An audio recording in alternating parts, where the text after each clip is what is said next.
Praise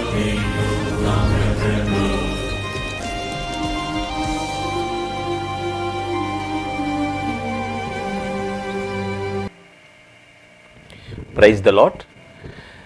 ఈ దినము కొరకై సిద్ధపరచబడిన దేవుని వాక్యాన్ని చదువుకుందాం. పేతురు రాసిన మొదటి పత్రిక 1వ అధ్యాయము 20వ వచనాన్ని చదువుకుందాం. దయచేసి శ్రద్ధగా ఆలకించగలరని మనవి.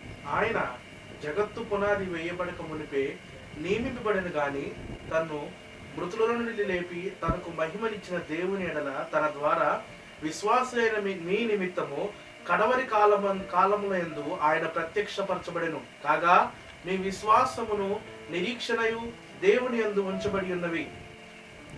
ప్రభునందు ప్రియులారా, ముందుగా మీకు హృదయపూర్వక వందనములు తెలియజేస్తూ ఉన్నాను. ఇక్కడ క్రీస్తుని వెంబడించినటువంటి పేతురు యూదులను ఉద్దేశించి వారికి హితబోధ చేయటం కొరకు ఇక్కడ మాట్లాడుతున్న మాటలు ఇవి. యేసుక్రీస్తు యొక్క బలియాగము అనుకోని విధంగా జరిగిందనా? కాదు అంటున్నాడు ఇక్కడ. లేదా తటస్థించిందనా? కాదు అంటున్నాడు. మన పాపముల కొరకు క్రీస్తు త్యాగం అనేది పునరాలోచన కాదండి. ఇలా చేశాను కాబట్టి ఇలా చేద్దామని దేవుడు ఆలోచించుకున్నది కాదు. లేకపోతే లోకం అదుపు తప్పిపోయింది కాబట్టి ఈ సిలువ బలి ప్లాన్ చేద్దాం అని ప్లాన్ చేసింది కాదు. అలా నిర్ణయించుకుంది కాదండి. కానీ ఈ లోకము సృష్టించబడుటకు చాలా కాలము ముందే ఈ ప్రణాళికను సర్వజ్ఞాని అనేటువంటి దేవుడు, సార్వభౌముడైనటువంటి దేవుడు, నిత్యుడైనటువంటి దేవుడు గమనంలో ఉంచాడు.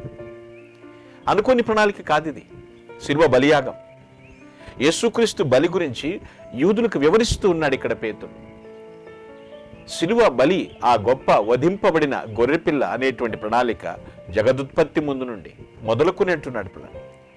ఏమని వివరిస్తున్నాడు? వాళ్ళకి రక్షణ ప్రణాళిక సిద్ధం చేశాడు.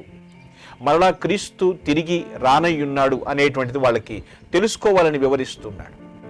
చాలా బాధలున్నాయి, శ్రమలున్నాయి. చాలా కాలం ముందు నుంచే దేవుని ప్రణాళిక సిద్ధం చేయబడింది. ప్రజలు అనుకున్నారు, మోషే ధర్మశాస్త్రం పనిచేయట్లేదు కదా, రద్దు చేయబడింది కదా అని అనుకుని ఉండొచ్చు.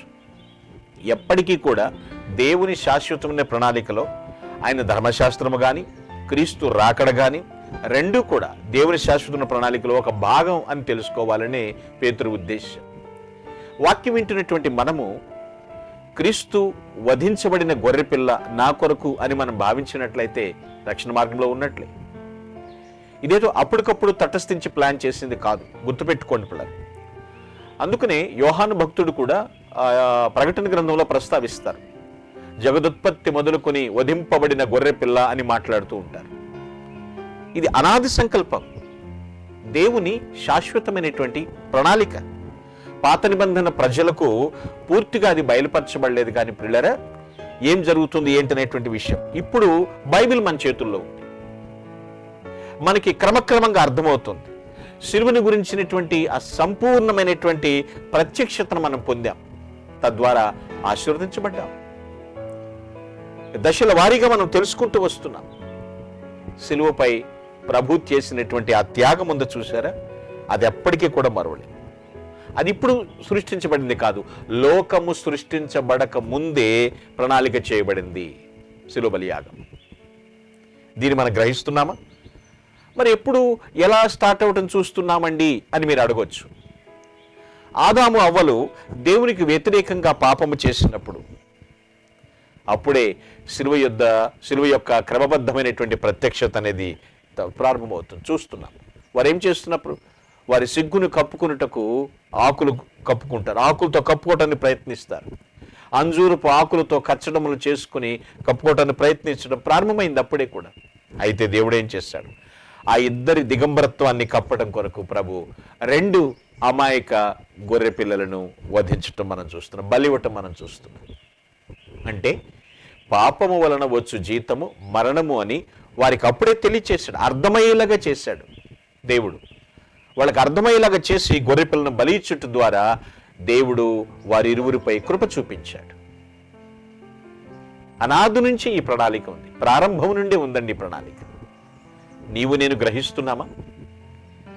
చాలా మందికి అర్థం కాని పరిస్థితి అన్నమాట. ఆదాముతో ప్రారంభమైనటువంటి ఇది ఈ ప్రణాళిక. ప్రకటన గ్రంథంతో ముగుస్తున్నప్పటికీ కూడా క్రియాశీలక ప్రగతిశీల ప్రత్యక్షత. ఇంకా ఏవో ప్రత్యక్షతలు చూడాలి, అప్పుడు నేను నమ్ముతున్నాల్సిన పని లేదు. దేవుడు ఇవ్వాల్సినవన్నీ కూడా ప్రత్యక్షతలు రాసిపెట్టి ఉంచేశాడు బైబిల్లో, ప్రతి ప్రత్యక్షత కూడా. సో తదుపరి ప్రత్యక్షతలు లేవని అర్థం చేసుకోవటం కొరకు బైబిల్ మనం చదవాలి. నీవు నేను రక్షించబడినట్లయితే ధన్యులమే. శిలువ బలియాగం దాని గురించి అర్థం చేసుకుని అనేకులకు హితబోధ చేస్తూ ప్రభు నామమును ప్రకటించుదుము గాక. ఆమేన్. ప్లీజ్ అలా close your eyes. I will pray for you. మహోన్నతుడానికి స్తోత్రములు. ఎంత గొప్ప దేవుడు నాయన. మేము ఈ భూమి మీదకి రాకముందే ప్రభువా, మా కొరకు మీరు సిద్ధపరిచిన ఆ గొప్ప బృహత్కరమైనటువంటి ప్రణాళికను బట్టి స్తోత్రములు. ఇదేదో ప్రభువా పునరాలోచన కాదని మీరు మాకు తెలియచేశారు. ఆదాము అవ్వల ప్రారంభ దశ నుంచే వారి పట్ల మీరు ఏ కృప చూపించి ఉన్నారు, అదే కృప మా అందరి పట్ల చూపిస్తున్నారు. మీరు మాకు ఇచ్చినటువంటి ప్రత్యక్షతను బట్టి నిన్ను స్తుతిస్తూ మేమందరము కూడా ప్రభువా నిన్ను స్తుతించే జీవితము పాత్రులుగా మమ్మల్ని జీవింపచేయమని, మీరే స్తుతి పాత్రులుగా మమ్మల్ని నడిపించమని, మమ్మల్ని పూర్తిగా మీ సాధనములుగా తయారు చేయమని ప్రభుని క్రీస్తు నామమున ప్రార్థించి స్తుతిస్తున్నాను పరమ తండ్రి. ఆమేన్. Glory to God. Thank you world. May God bless you.